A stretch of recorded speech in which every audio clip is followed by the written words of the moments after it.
interessante, né? A gente viu as bolsas internacionais sofrendo bastante no mês de março, né? Depois a gente viu um rally que foi do ano passado até o início desse ano. A gente viu um sofrimento muito grande, mas depois a gente viu em alguns casos recuperação, um rally com recuperação, quer dizer, o S&P acumulado está caindo em torno de 4, 5%, se a gente olhar o Nasdaq, está com a alta histórica subindo 8% nesse ano. Como é que você analisa essas altas expressivas, essa recuperação tão salutar, ainda que tenha um ambiente tão recessivo? Realmente, Jorge, o coronavírus foi um choque bastante forte na economia americana, só que, diferente das outras recessões, né, onde sempre teve um culpado, sempre tem um culpado pela crise, né? Na crise de 2008, a gente teve os bancos como os principais culpados da crise de 2008. Dessa vez, foi um choque exógeno na economia, né?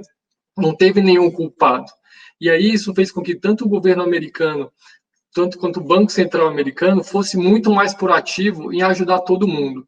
E o tamanho dessa ajuda foi um tamanho sem precedentes, tanto da parte fiscal, dos auxílios que vêm sendo dados, como a parte também das compras de ativos, né, que o Banco Central americano tem implementado. Acho que um segundo ponto que ajuda a entender um pouco esse rally é de que, como não foi uma crise bancária, como em 2008, os bancos continuaram funcionando, os bancos continuaram emprestando, quem tinha linha de crédito continuou acessando, e a transmissão dos estímulos ela foi muito mais eficiente e muito mais direta, diferente de 2008, que a gente não tinha um mecanismo funcionando, né? E aí, quando você junta essas informações com o pico de novos casos de coronavírus nos Estados Unidos e as expectativas de reabertura começando a acontecer, a gente teve essa recuperação muito forte dos mercados mesmo com a economia em recessão, né? E como o Cadu comentou, a economia americana já está dando sinais de que está saindo da recessão, né? Hoje a gente teve um dado de vendas do varejo do mês de maio que foi muito acima do que o mercado esperava. A gente já vinha acompanhando vários indicadores, como o Cadu comentou, indicadores de mobilidade da Apple e da Google, a demanda por petróleo voltando, o tráfego em ferrovias já está voltando e os gastos com cartões de crédito e débito dos americanos também já estavam voltando. Então, assim, quando você vê a economia saindo das mínimas, né, a atividade saindo das mínimas, com esse auxílio, tanto na parte fiscal do governo americano, quanto na parte monetária, a gente acredita que a economia americana vai crescer logo, tá? E aí o mercado, ele sempre antecipa, né, esses movimentos. Mas a gente acredita que ainda vai ter volatilidade, né? Porque como a gente está saindo de uma recessão, em toda saída de uma recessão você tem as incertezas ligadas à velocidade com que essa volta acontece efetivamente e o medo em relação hoje a uma segunda onda de coronavírus, né? Que na nossa visão ainda está um pouco exagerado. O mercado semana passada sofreu bastante porque em algumas cidades que são importantes em termos de tamanho de população, mostraram um certo aumento de casos, mas a gente tem alguns dados mostrando que nem de longe é um movimento do tamanho que aconteceu final de fevereiro e início de março, tá? Mas antes, Jorge, eu queria dar um passo atrás, até para explicar por que a gente gosta tanto de economia americana como investimento em renda variável no exterior, né? E por que a gente acha que é mais interessante focar os seus investimentos de renda variável internacional na economia americana do que simplesmente comprar algum índice que faz uma diversificação de vários países que a gente não gosta, tá? Na nossa visão, assim, a economia americana ela tem duas grandes componentes de crescimento que nenhum outro país tem. Acho que o primeiro ponto, todo mundo entende, é a questão do progresso tecnológico, né? Então, lá você tem uma via de crescimento, via aumento de produtividade por conta do progresso tecnológico, que é bastante importante e é difícil de encontrar em algum outro país, tá? E a gente também tem um mercado consumidor bastante forte, que eu costumo dizer que fica de pé pelas próprias pernas, né? Ele não depende de ninguém, né?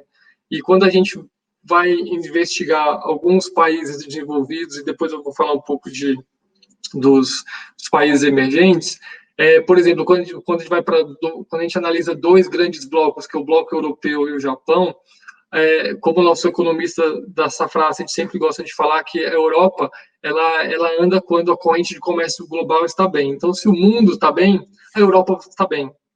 Se o mundo está mal, a Europa está mal. Então, não traz nenhum benefício para o portfólio do cliente eu investir em Europa, se a Europa só anda bem quando todo mundo está bem e não tem esse benefício. E quando todo mundo está mal, a Europa vai mal. Não tem esse efeito. Engraçado é que quando você mesmo assim tomar a decisão de investir em empresas europeias, se você for ver o risco das empresas europeias, elas não estão na Europa especificamente, né? A grande parte do risco das empresas, elas estão nos mercados emergentes. Então, você acha que está fazendo uma diversificação, investindo em ações europeias, mas só que grande parte do risco delas é um risco em mercados emergentes. Por exemplo, no nosso dia a dia aqui de Brasil, é mais tranquilo de entender, por exemplo, que quando você compra uma ação do Santander na Espanha, quando você compra uma ação da Telefônica na Espanha, o principal risco é a América Latina, né? Você não está tendo o risco principal ali de Europa. E até no final do ano passado, por exemplo, a Unilever, que é uma empresa que é bastante importante nos índices europeus, explicou para o mercado que não ia bater a meta de 2019 de receita, porque ela teve alguns problemas no sul da África e no sudeste da Ásia. Então, é uma diversificação regional, mas não é uma diversificação de risco. Por isso que a gente não gosta muito de Europa, tá? Mas, por exemplo, se você pensar, Jorge, do Japão, né? O Japão tem uma parte tecnológica importante, né? Por que não no Japão? É verdade, o Japão tem uma parte tecnológica importante, só que a demografia lá está bastante, a deterioração da demografia está bastante forte, né? O envelhecimento da população faz com que a economia não cresça, né? Você não tem um consumo importante lá, né? Ok, então a gente passou os principais grandes blocos dos desenvolvidos, mas e os mercados emergentes? Por que não a gente também procurar crescimento nos mercados emergentes?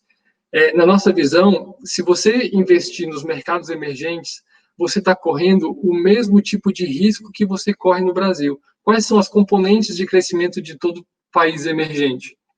Precisa investir em infraestrutura, precisa investir em saúde e educação, precisa melhorar o ambiente regulatório, precisa fazer reformas, né? Todo país emergente precisa de fazer reformas. Então, se você está investindo, tem um pedaço do teu dinheiro investido em renda variável Brasil com o Cadu, e você vai buscar uma renda variável internacional e vai investir em emergentes, você não está diversificando o risco, você também está correndo os mesmos tipos de risco que no Brasil, porque o Brasil ele não deixa de ser um país emergente, né? Então, acho que a mensagem de por que a gente gosta de economia americana é porque, assim, ela tem componentes de crescimento que o Brasil não tem. Então, quando você efetivamente vai para o exterior e compõe o teu portfólio de ações com investimento em ações de empresas americanas, você efetivamente tem essa diversificação real no portfólio do cliente, tá? A gente tem, por conta do progresso tecnológico, como eu comentei, e a questão do mercado consumidor também, que ele é bastante forte e anda pelas próprias pernas.